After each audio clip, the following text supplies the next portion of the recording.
Donc, nous sommes avec Simon Delro, qui est coach du programme de reconversion réussie. Et l'objectif, c'est de pouvoir mieux le connaître. Donc, on va commencer directement avec la première question. Simon, qui étais-tu avant d'intégrer le programme reconversion réussie?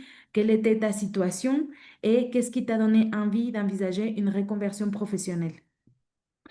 Bonjour Lucero. Eh bien, pour répondre à cette première question, qui j'étais avant? Avant, j'étais un responsable qualité, sécurité, environnement. C'était ma formation de base que j'ai fait en alternance, un DUT, une licence, un master. J'ai travaillé dans des grandes entreprises de transport, de constructeurs automobiles principalement. Et déjà à ce moment-là, c'était il y a presque 8 ans maintenant, je sentais déjà une envie de vivre et de ne pas passer à côté de quelque chose. Il y a eu un changement marquant, ça a été mon voyage en Australie en 2018. Ça m'a complètement transformé. Et au retour, fin de la transformation, en tout cas, gros marqueur aussi, parce que c'était la période Covid. Et comme beaucoup, ça a été une période où j'ai cherché du sens à ce que je faisais, en tout cas, là où j'étais, j'en en trouvais pas vraiment. Donc j'ai même changé de métier pour voir si un autre métier pouvait m'apporter ce que je cherchais. Ça n'a pas été le cas. Et j'ai décidé un changement un peu plus radical en 2024, de quitter la région lyonnaise, de quitter mes amis et les relations que j'avais là-bas, de me rapprocher de ma famille et de revenir aux sources et de prendre un vrai temps pour penser à mon futur professionnel. Et donc j'ai intégré le programme Reconversion réussie en automne 2024. Parfait, c'est très clair, Simon. Merci beaucoup. Et du coup, ben, on passe à la suite pendant le programme. Qu'est-ce qu'il t'a apporté concrètement? Qu'est-ce que tu as le plus apprécié dans l'accompagnement? Et ben déjà, c'était ma première expérience dans le monde du coaching. Donc, j'ai été conforté dans l'idée qu'il n'y avait pas de mal à se faire accompagner et à pas forcément savoir où on en est. Ça a été une vraie révélation déjà pour moi. Et au sein du programme, ce que j'ai trouvé, c'est beaucoup d'écoute, de bienveillance, de disponibilité, des vrais professionnels qui savent comment aborder la question de la reconversion. J'ai beaucoup apprécié aussi la puissance du collectif avec les séances de coaching de groupe, parce qu'on partage les mêmes expériences, ou en tout cas il y a des effets miroirs qui sont très intéressants et ça motive encore plus. J'ai trouvé aussi des exercices qui sont vraiment fondateurs, j'ai envie de dire, parce que bah, pour certains, il y a eu des prises de conscience sur des connaissances envers moi-même, sur ce que je voulais faire, sur ce qui m'attire, et d'autres des confirmations, en fait, des choses que je savais déjà un petit peu, et le fait que ça ressorte via un exercice ou via un test, ou que Mhm. ça soit constaté par un coach, et bah ça m'a donné un peu plus de légitimité, on va dire, ça m'a conforté un peu plus dans mon idée. Et en tout cas, le programme est un fil conducteur très logique, très progressif, très fluide. Et si on se lâche à 100% et qu'on fait confiance à tout ça, voilà, il y a des idées, des belles pistes qui émergent. Et en tout cas, j'en ressors avec bah, beaucoup de confiance en moi, de connaissances sur moi-même, et puis des pistes, quoi, des pistes que j'ai explorées.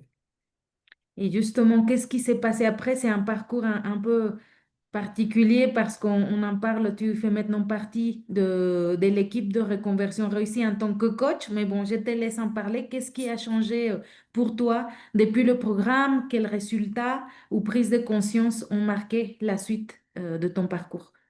Eh bien, la prise de conscience principale, c'est que ma voix, elle est sur l'accompagnement des personnes.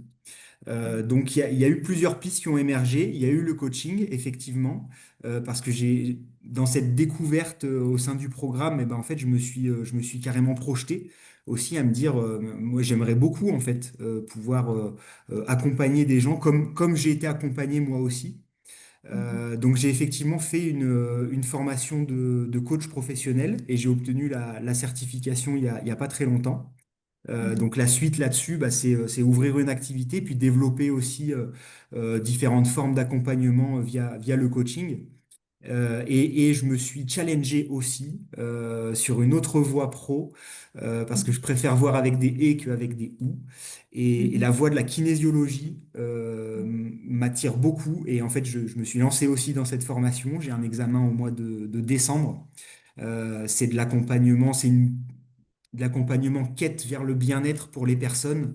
On parle de psycho-émotionnel, on parle d'énergétique et de relations au corps. Et c'est un métier, en fait, pour la petite histoire, que je ne connaissais pas avant d'entrer dans le programme. mhm, Et cette piste-là a émergé grâce aux questionnements et aux échanges avec ma coach. Et aujourd'hui, bah, je suis heureux parce qu'en fait, j'ai un nouveau cap qui est fixé. mhm. Et je sais que ça ne sera pas les seuls métiers que je pourrai exercer dans ma carrière et dans ma vie. J'ai très envie de rajouter différentes compétences. Et aujourd'hui, en tout cas, j'ai plus peur de voir grand et de me dire j'ai un projet à construire. Excellent. Excellent, très, très riche comme résultat. Et maintenant, en tant que coach, pour les personnes qui ont envie de plus savoir qui est Simon comme coach, j'aimerais savoir, voilà, qui es-tu aujourd'hui en tant que coach chez Reconversion Réussie et quelle est ta mission, de quelle manière tu accompagnes maintenant à ton tour les personnes qui se posent des questions par rapport à leur avenir professionnel et qui veulent faire un changement petit, moyen ou une reconversion plus radicale. Qui je suis comme coach, et ben j'ai ma sensibilité, ma personnalité, et mon vécu, comme chaque coach. Et je mets tout ça et toute mon humilité, toute ma curiosité aussi au service de l'autre. En tout cas, j'aime beaucoup accompagner ceux qui rêvent d'un changement, ceux qui veulent actionner un changement. Je dis souvent qu'on n'a qu'une vie, qu'il faut oser. Et personnellement, je préfère avoir des remords que des regrets. Donc voilà, à un moment, faut passer à l'action, faut croire en soi. Et j'aime beaucoup essayer de révéler ça chez la personne qui est en face de moi, qui peut chercher confiance en elle, qui peut chercher sa voix, qui peut chercher des réponses. J'ai pas les réponses qui sont en elle et qui lui appartiennent totalement, mais j'aime beaucoup l'accompagner, faire ce bout de chemin à ses côtés pour lui apporter tout le soutien qu'elle mérite et dont elle a besoin pour faire ces grands changements. Et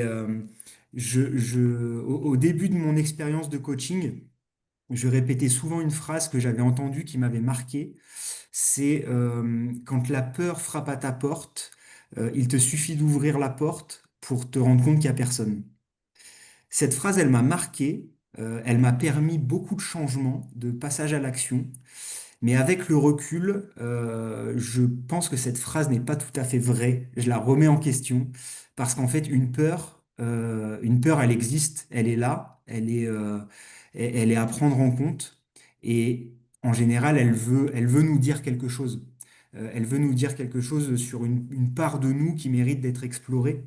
Et soit on ignore cette peur et on se laisse un petit peu dominer. Et dans ce cas-là, il n'y a pas de changement qui se crée, il n'y a pas de passage à l'action, il n'y a pas d'évolution personnelle. Soit on décide de la regarder, de l'écouter, et ça permet une formidable ouverture de portes et d'opportunités vers un changement, en fait. Et c'est comme ça qu'on grandit, je pense. Donc, écouter ce que les gens ont à raconter, écouter les peurs, euh, les rassurer, leur apporter voilà, tout le soutien, toute l'écoute et toute la présence que je peux leur apporter. Et c'est comme ça que j'aime mener mes séances de coaching. Oui, tout à fait. Euh, bon, je pourrais parler de Philippe et voilà que tu as accompagné qui s'est transformé grâce à toi. Et pour conclure cette vidéo, petite question bonus. Imagine que tu es face justement à quelqu'un qui se pose des questions sur le fait d'intégrer le programme ou même au-delà du programme, qui se pose des questions sur le fait effectivement d'avancer ou oui, ou carrément de rejoindre le programme. Qu'est-ce que tu aimerais pouvoir lui dire de par ton expérience parce que tu as été à sa place et de par ton parcours? Hein. Eh bien, j'ai envie de dire que déjà se poser cette question-là, est-ce que je suis à ma place, est-ce que je dois changer de travail ou pas, c'est à la fois un bon signe et un mauvais signe. C'est un bon signe parce que ça veut dire qu'il y a une petite intuition quelque part qui est en train de souffler quelque chose. Et mauvais signe, je mets des grands guillemets dessus, ça veut dire qu'effectivement, il y a peut-être quelque chose qui n'est pas aligné au fond de nous-mêmes. Donc, j'ai envie de dire, pour ceux qui hésiteraient à franchir le pas, euh, la reconversion, ça mérite de prendre du temps. Pour certains, c'est une évidence. Ils savent déjà que, ils ont envie de faire tel métier et ils se posent pas la question et ils foncent. Pour d'autres qui ont peut-être des habitudes qui ont peut-être un peu peur de sortir de leur zone de confort, ça mérite un vrai temps de réflexion. Et comme je l'ai partagé tout à l'heure, il n'y a pas de problème, il n'y a pas de mal à se faire accompagner par des professionnels. Voilà, on va voir des médecins pour aller mieux. Et ben, il y a aussi des gens qui sont spécialisés sur la reconversion professionnelle parce que c'est un vrai enjeu. Et en tout cas, c'est des bonnes questions à se poser pour une suite de carrière plus épanouissante, que ça soit dans le professionnel et ça se répercute aussi dans le personnel. Bon, c'est parfait. Merci beaucoup, Simon, pour ce temps ensemble et, Avec plaisir. et à une prochaine. À bientôt.